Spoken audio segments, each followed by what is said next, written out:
Today I wanted to actually talk through the EYLF starter pack, so you know exactly what to do with it and how to fill it in, and how the early years learning framework actually is fitted together, and how you program using the EYLF. I'm going to give you lots of great ideas, and if you're just starting out with the EYLF, this is fantastic information. And if you are quite experienced with the early years learning framework, I hope that I'm able to also give you new ideas and inspire you and hopefully help you and your team. So let's get started. In your EYLF starter pack, you have got a planning for play document, daily program, overview, weekly overview, learning story, assessment, observation, and outcomes templates. Now, the first thing we're going to discuss is the overview. Now, when you're presented with some new children in a new year, you can use this overview as an overview guide and direction for the year. So we look at the outcomes, goals, strategies, experience, and what is being developed in a broader sense. So we have the big picture, and then we move to the nitty-gritty. So here we go. We have the overview where we've got the outcomes on the left, the goals, the strategies, the experience, and what you're developing. So now you can add to these lists, for example, your goals. You can add things there. That's not a conclusive list. Strategies. How are you going to implement those goals? Well, there are some strategies that will help you. It's quite a diverse list, but it helps you when you're looking at the year to actually go, am I covering everything? Am I adding enough experiences in this type of thing? Am I using enough or a variety of strategies? Now, where it says developing, I've added the domains of learning. Now, if you've been teaching a while, you're very familiar with the domains, and I think it's good to still bear in mind those domains so you know that you're tailoring all the learning basically to the students that you have. It's just good to have it at the back of your mind. So this sheet is your starting point, and you'll need to bear in mind the age of your particular children that you are teaching, but regardless of the age, you can adapt the format for your situation. So the overview, like I said, is the big picture overview. From there, we move to the finer details or the outcomes. Now, the EYLF outcomes, it's fantastic that we've got them, but it's important to actually understand what they mean. So it's all well and good to have the outcomes, but what do they mean? So here we have got the finer details. So we've got the outcome, and then we've got 1.1, 1.2, 1.3. And then under there in the pink box, we have got statements. You can see those statements there. Now those statements are statements that you can add to as well, but there's a starting point for you in your templates. The outcomes are broken down further with measurable statements that can be assessed and observed. So that's important. You're writing down statements that are measurable and can be assessed. It's important when we're looking at the outcomes to not reinvent the wheel. Add to it. So, tailor and add statements depending on your context and the age of your children. As a team of educators, you can talk about each outcome and create your own statements and make them your own. These statements can be further used in your weekly and daily program, learning stories, observations, and assessments for children. Right, so let's look at the weekly overview. Think of this as your gauge to see what is being covered from week to week. So, when we look at the EYLF weekly learning overview, what are we focusing on for this particular week? There are some questions that you can ask yourself. This is an interesting question, as you will get your weekly overview from your observations of the children and your context. What are the children excited about when you observe them? What interests are being seen through play? What interests are coming through when you talk to parents about what the children are interested in at home? What questions are being asked with regards to learning? How can individual children be extended or supported? When you have asked these questions, and there are lots of other questions that you can ask, then you can plan for the following week. Your EYLF weekly learning overview is born out of observation and collaboration with families, children, and educators. So when you have that information, on the left on that particular sheet, you can highlight some of the outcomes. Then you can write more specific statements in those spaces, depending on what the outcomes are. You can go back to your statements or the statements that you've created as a team and use those. And as your week progresses and goes along, you can simply tick when you have focused on the outcome or observed it.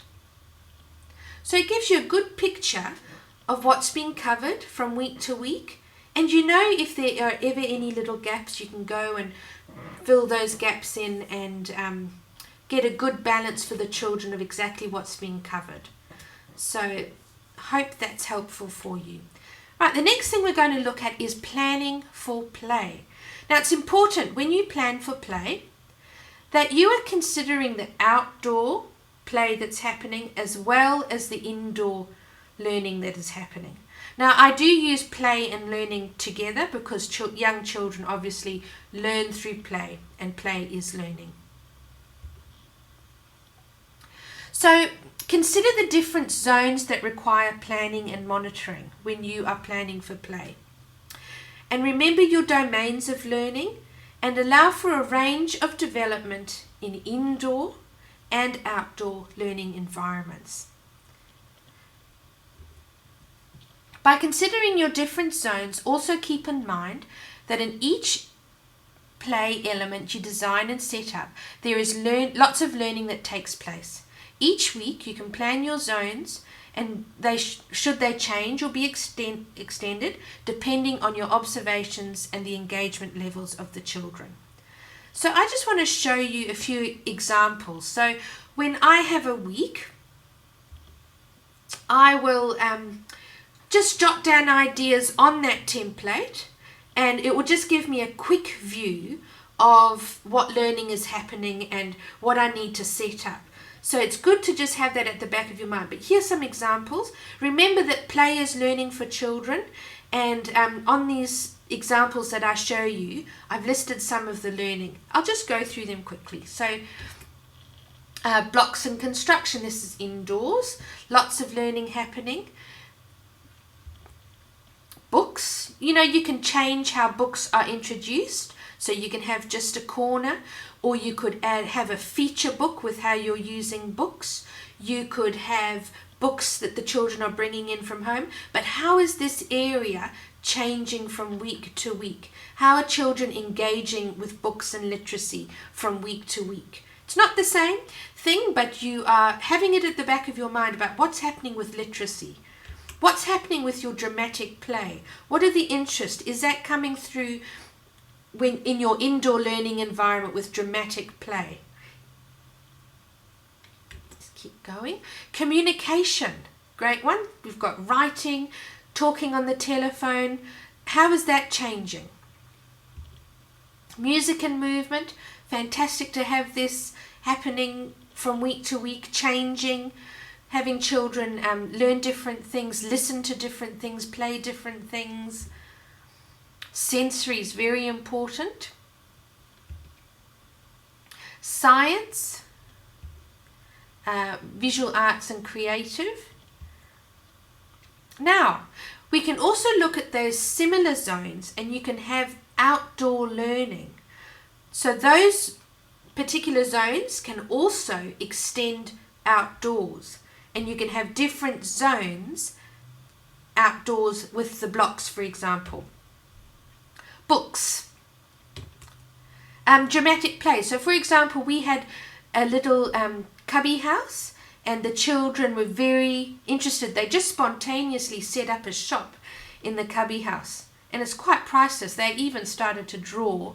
You can see at the back of the cubby they even started to write, which I thought was quite interesting. I thought it was very very creative of them to actually be adding writing to the cubby.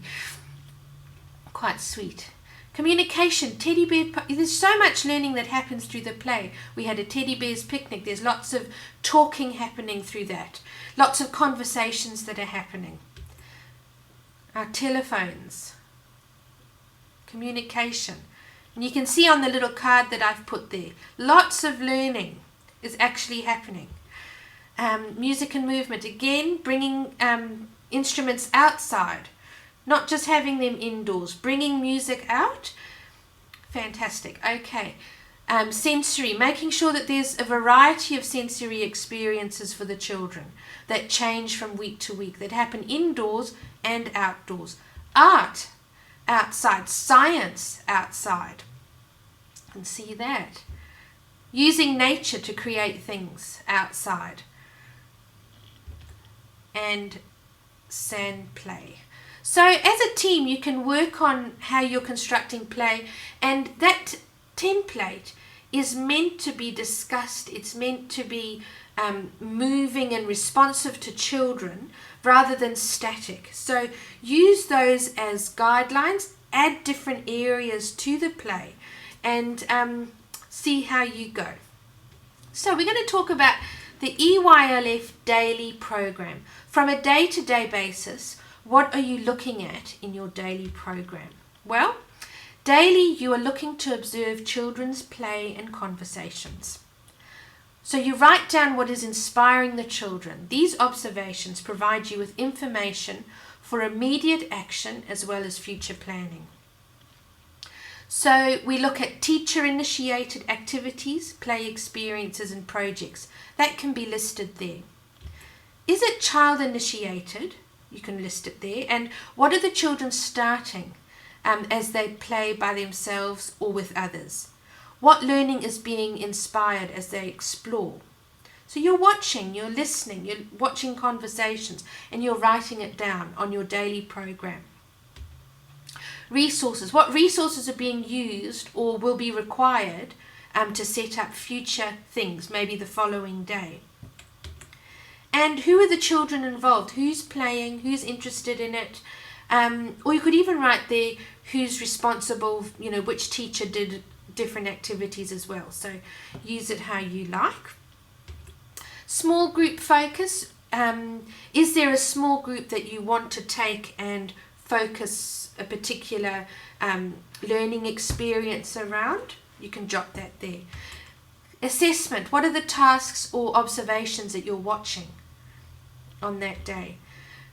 Routine and transitions. Things like morning tea, coming inside and outside. Maybe you've got different children who are at the front of the line or cleaning, or practical considerations that you need to put there. Real life engagement. What kinds of skills or life incursions, community engagement, or things that make learning come alive are you going to have for that particular week? Play. As you watch the children, what play centres will you have for the week? Learning centres, are there projects that come up? And future planning and reflections.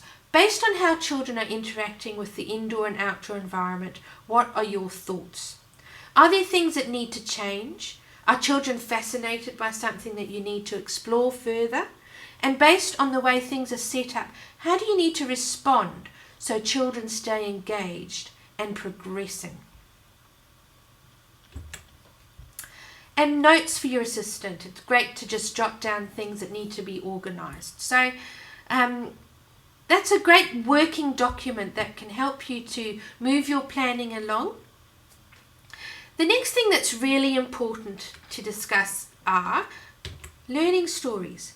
Now, a learning story is simply an observational record that takes notes and conversations and learning through play. Learning stories also highlight the importance of play to parents and the wider community. Young children learn through play. So we can use the outcomes on the left hand side for a quick reference and to highlight learning occurring. We have the date at the top, and we jot down the children or the child in that spot there. A learning story will note who is involved in the learning and the play that you're actually observing. Next, you may be observing children from a number of different reasons linked to the EYLF. Is there a specific outcome you are observing? And you can jot that there. What's the purpose of observing a particular group or child? You can jot it in there. Okay. Next, pictures or a series of pictures can document learning and often tell 1,000 words. So it's great to get your camera out and start taking pictures. When you do watch, you can jot down conversations and just jot down what happens. But then actually take it a next step further and reflect on what you've observed. Can you extend the play? Can you set up new projects based on what was said? Do specific children need specific intervention or support? So from there, you're actually making a plan, and this can guide your learning as well.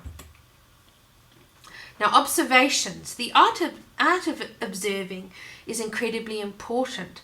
Observing children means looking at the obvious, but it also means observing the subtle. So we look at how children are feeling and we watch behavior that is telling us something. We use our professional judgment and instincts all throughout the day. So when you've got that sheet, this is what you can do with it. You write down what your focus is for the week. First of all, what are the outcomes or the focus that you're looking at? And then as you observe, you can jot down notes for all the children. You just write your name in the boxes. Or you can, if you're listing something specific with the outcome and you're wanting all of the children to go through that, you can actually use it as a check-off list as well, just to see that you've got everybody and you've observed that particular skill that you're seeing developed or assessing. Or you can use it as throughout the day, I've noticed this, I've noticed that about that student, and use it as a running observation sheet. And then where it says the result of observations, reflect. Again, take it that next step further. Reflect on the observations. It's all well and good to have the observations, but what is the result of that? Is there anything to do as a result of your observation?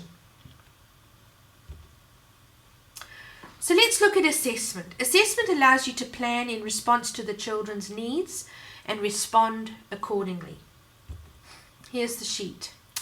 You can write down what the assessment is for and why it is being done. You can focus on a particular child. So where it has strengths and weaknesses of the child. If the assessment is for a particular child, then add information with regards to what their strengths are or their weakness. Are there any other persons involved? Do you need to get information from a range of sources like occupational therapists, pediatricians, speech pathologists? What information do you need to gather? What strategies have you brainstormed to implement? And in this box, you can note the result of the strategies being implemented. You review it, so you write a short review. How is the child progressing? When will the child be reviewed again and discussed with other professionals and parents? And finally, on the assessment sheet, you look at ideas that will help the child being assessed for the future. So it's quite detailed, but it's nice that it's in one place. Now, I've also put the outcomes there because you might just need to give a few ticks to say, what does this particular child need to work on? You know, what's their issue? And then you can draw in the EYLF, the outcomes, or your statements even further, so it relates particularly well to the student that you're looking at. So those are our templates. Let's just recap what we've been through and what we've talked about today. We have looked at the overview, learning outcomes, weekly overview.